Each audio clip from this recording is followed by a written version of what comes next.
बोलिए सतगुरु महाराज की जय। आनंद कंद भगवान की जय। रामचंद्र महाराज की जय। साथ संगत जी, आज फिर बहुत अरसे के बाद आपके दर्शन करने का सौभाग्य प्राप्त हुआ।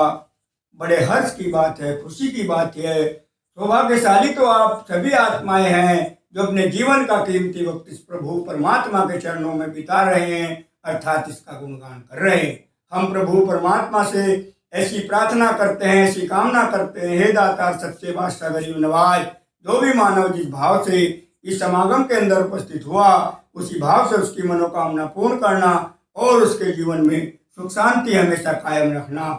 हम आई हुई सभी साथ संगत का गुरु महाराज की ओर से आभार व्यक्त करते हैं, शुक्रिया अदा करते हैं जिन्होंने इस महान यज्ञ को रचाया, और उनके लिए भी प्रभु से प्रार्थना करते हैं कि प्रभु इनको सुंदर भाव से युक्त रखना, ताकि समय समय पर ये धर्म कार्य कराते चले जाए। बोलिए सतगुरु महाराज जी की जय। आइए गुणगान करते हैं इस परम पिता परमेश्वर का। सत्संग, सत्संग कहते किसको? सत जमा संग। सच क्या चीज है? वो सत्य क्या है? जो तीनों कालों में एक समान रस कायम दायम रहने वाली परम सत्ता है, न जन्मती है न मरती है, अर्थात उसका संग करना ही सत्संग है। सत्संग के बाद गुरु।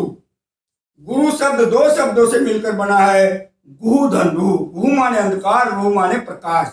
आत्मा के अंदर से जो अंधकार को मिटा करके प्रकाश पैदा करता है, ज्ञान की रोशनी जला देता है, आत्मा को नूरी नूरी कर देता है, उसको गुरु कहा है। गुरु दो प्रकार के बताए हैं।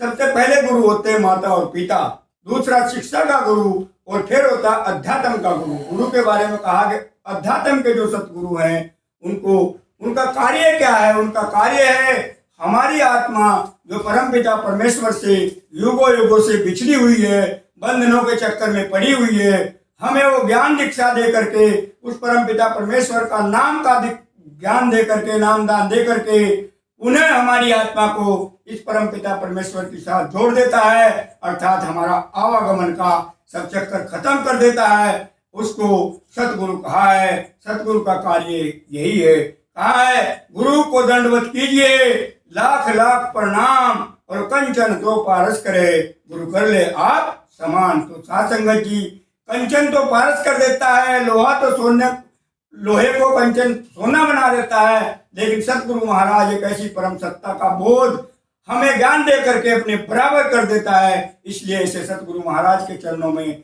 मैं वंदन करता हूँ, नमन करता हूँ, प्रणाम करता हूँ। कहा है कि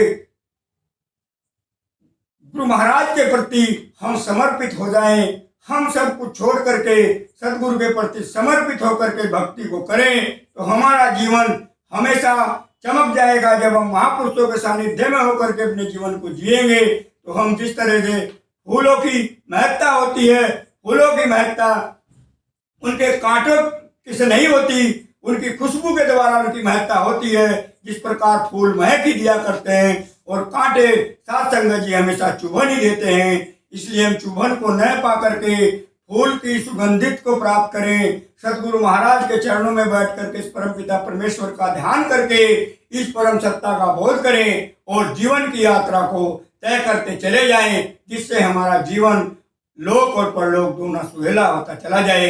इन्हीं शब्दों के साथ मैं अपनी वाणी को विराम देता हूँ। बोलिए सतगुरु महाराज की जय। आज के आनंद की जय।